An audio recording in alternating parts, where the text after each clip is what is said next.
تصالح إنك تسيب الأمر على الله، لأن الله ليس بظلام للعبيد. الحمد لله طمنتني.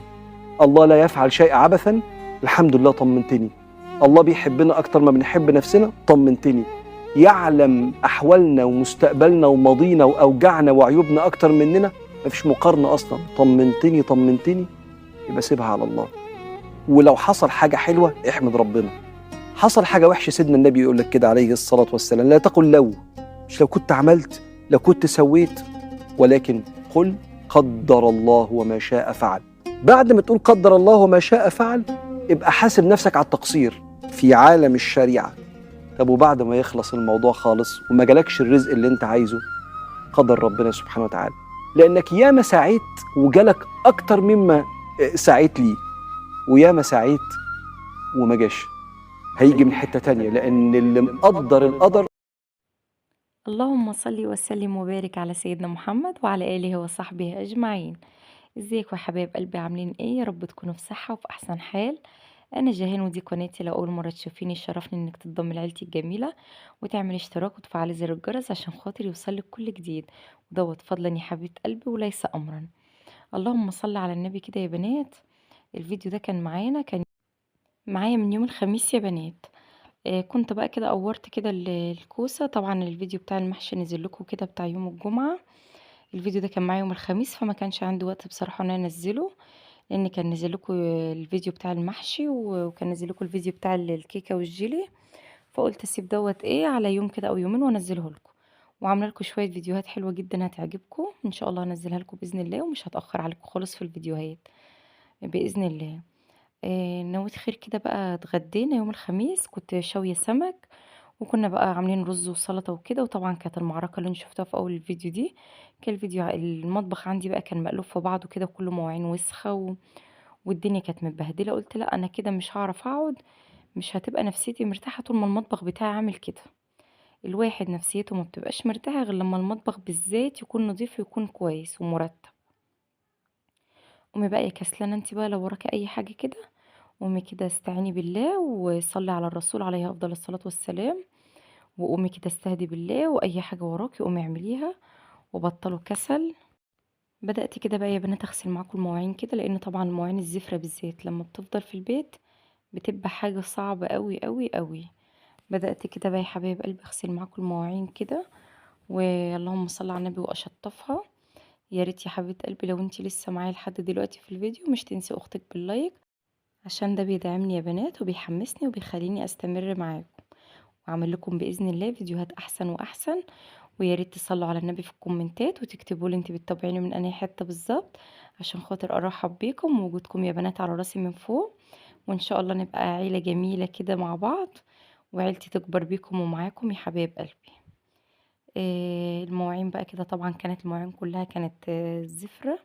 خدت طبعا الزفارة، اي اكل باقي عندي طبعا الجردل بتاعي حبيبي مبقدرش استغنى عنه، دايما عندي تحت الحوض عشان خاطر اي بواقي اكل بشيلها فيه احطها واطلعها فوق الطيور اللي عندي زي ما حضراتكم عارفين. اللهم صل على النبي كده بقى. لميت الاكل كله حطيته بقى في الجردل وطلعته طبعا للطيور بتاعتي اللي هي بطلع لهم مرة الصبح ومرة العصر. فالكلام دوت كان بعد الظهر بعد الغدا، يعني احنا بنتغدى هنا يا بنات يعني الساعة واحدة كده بنكون بنتغدى. اللهم صل على النبي كده. طلعت بقى الزفارة للطيور عشان خاطر المطبخ بتاعي ما يبقى الزفر، تبقى بقى نظافة مرة واحدة، وامسح بقى وعطر المطبخ وكده ما يبقاش في اي ريحة زفارة ولا كأننا كلنا زفارة. خلصت بقى كده يا بنات المواعين، زي طبعا ما حبايبي اللي متابعيني عارفين لما بانوي ان انا اغسل البوتاجاز لازم بغسل الحاجة بتاعته الأول، عشان خاطر ساعة ما اخلص البوتاجاز تكون حاجته متصفية، واللي هو ارصها على طول من غير ما افضل امسح فيها وافضل اتعب في ايديا. لا انا بغسل اول حاجة الحاجة بتاعته، وبعدين لما بغسل الحاجة بتاعته بحس ان انا كده خلاص خلصت البوتاجاز، بحس ان ده حمل كده وايه واتشال من عليا. مسكت بقى كده العيون يا بنات. انا طبعا مهتمة جدا بالبوتاجاز بتاعي. طول ما انتي محافظة على حاجتك وطول ما انتي ايدك في حاجتك بتريحي نفسك مش بتريح حد، اصل دي نظافة ليكي انتي. طول ما انتي بتأهملي في حاجتك عمرها هيبقى قصير، حاجتك هتبوظ وهتخرب، هيبقى شكلها مش لطيف. يعني والله العظيم العيون بتاعتي دي كأنها لسه طالعة من الكرتونة، ما فيهاش ولا حتة سمرة ولا فيها أي حاجة. يعني كان من فترة كده كنت البوتاجاز بتاعي بايظ، فحد جه يصلحه لي، يعني ما صدقش إن أنا كنت متجوزة بقى لي 8 سنين من منظر البوتاجاز بتاعي. بس اللهم لك الحمد والشكر، وربنا يديم عليَّ صحتي ويديم عليكم صحتكم، ويشفي كل مريض ويشفي أمراض أمة محمد يا رب. مسكت بقى كده العيون، شطفتها وحطيتها بقى على الفوطة تصفّي على أمّا أغسل الحديد. الحديد يا بنات مش باعرف أغسله إلا بالسلكة البلدي العادية دي، ولازم تبقى حتّة صغيرة معايا عشان خاطر أعرف أمسكها في إيدي كده، وأدعك بيها الحديد دعكة كويسة. مسكت بقى كده الحديد دعكته دعكة كويسة ببريل بس، ما باحطش فيه ولا بارُش عليه أي حاجة، لإن هو يا بنات مش بيبقى فيه حاجة غير إن هو بس مزيّت مكان الأكل. اليوم ده يا بنات أنا طلع عيني، والله العظيم 3 طلع عيني. يعني الفيديو اللي قبل دوّة بتاع المحشي كان اليوم ده، كنت عاملة المحشي قبلها بيوم، كنت حاشية يوم الخميس. البنات عندي كانوا من يوم الأربع كانوا قايلين لي على، اللهم صل على النبي، على كيكة وعلى جيلي، عملتها لهم برضه يوم الخميس، والمطبخ يوم الخميس، وكنت عاملة كمان روتينات في البيت. يعني اليوم دوّة أنا كنت حرفيًا هلكانة، بس هي دي سُنّة الحياة وهي دي مكانتنا وهي دي شغلنا، بس الواحد ما يحمّلش على نَفْسه أوي. بس أنا واحدة من الناس أمّا بيكون عندي حاجات عايزة تتعمل، ما باقدرش إن أنا أنام وأقعد كده وأقول أسيبها لبُكرة أو لبعده، لأ، باحس إن أنا نفسيتي مش مرتاحة بصراحة، باحس إن أنا مخنوقة. فباقوم جاية قايمة كده وأقول أعوذ بالله من الشيطان الرجيم كده، وربنا بيقويني وبيقدّرني، وربنا يقويكم ويقدّركم على حالكم يا رب، وربنا ما يحوجنا لحد أبدًا غير ليه يا رب، وربنا يجعل سعادة الدنيا تحت رجليكم وما بين إيديكم اللهم آمين، ويرزق كل مشتاق بما يشتاق، ويرزق كل مشتاق الذرية الصالحة يا رب، اللهم آمين يا رب العالمين. خلّيت كده بقى البوتاجاز بتاعي يا بنات شمعة منوّرة، شوفوا، بجد تسلم إيديّا، وتسلم عينيكم اللي أنتم شايفينّي بيها، ربنا يخلّيكم ويبارك فيكم يا رب، اللهم آمين. خلّصت بقى كده البوتاجاز غسيل، كده بقى بامسحه. الفوط دي جميلة جدًا يا بنات والله في الاستخدام. جايبة واحدة يعني دي واحدة كبيرة قسمها 2 لإنها كانت كبيرة أوي، كنت جايباها على 35، بس الواحدة مكفية معايا فوطين، بس حلوة أوي في الاستخدام في المطبخ بصراحة. إن شاء الله بإذن الله، بإذن الله هاعمل لكم فيديوهات أحسن وأحسن، وهاعمل لكم فيديوهات اليومين الجايين دول فيديوهات قوية جدًا، بس ادعوا لي بس كده ربنا يشفيني، لإن بجد اليومين دول حاسة بتعب جامد أوي كده في إيدي، يعني ورم كده بييجي لي في إيدي، بس الحمد لله، الله المستعان، ربنا يقدّرنا يا رب ويقوينا، وإن شاء الله بإذن الله اليومين الجايين دول هاعمل معاكم فيديوهات حلوة جدًا إن شاء الله، بس مش تنسوني بالكومنت الحلو وباللايك لإن ده بيدعمني وبيرفع من الفيديو، وبيخلّيني أحس إن أنا معايا حد وإن في فعلًا ناس معايا في القناة.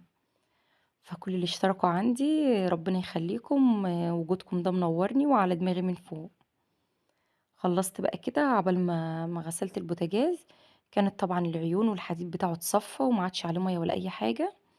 مسكت بقى كده الجردل بتاعي بتاع الطيور اللي أنا بابقى أطلّع فيه الأكل، قُلت برضه أغسله عشان خاطر إيه، ساعة ما آجي أطلّع الأكل وكده ما يبقاش الجردل وسخ اللي هو يتعب الطيور معايا، لازم تبقى حاجتي نضيفة أول بأول كده.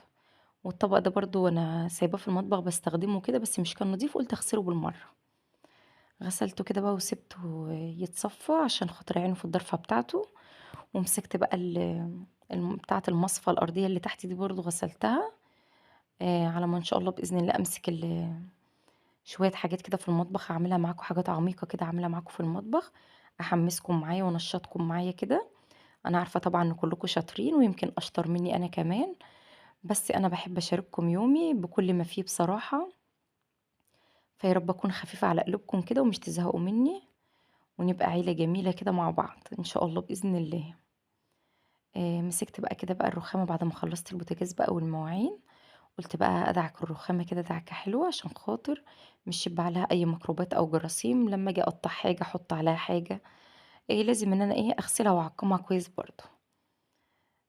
مسكت بقى الرخامة كده غسلتها والحنفية وغسلت الحوض بقى وغسلت الشمع بتاع الفلتر ده كمان، عشان خاطر برضه الوسخة مش تتراكم عليه، لإن طول ما أنتِ إيدِك في حاجتِك، حاجتِك هتفضل جديدة وهتفضل نضيفة، مش هتتعبِك أنتِ في العمايل.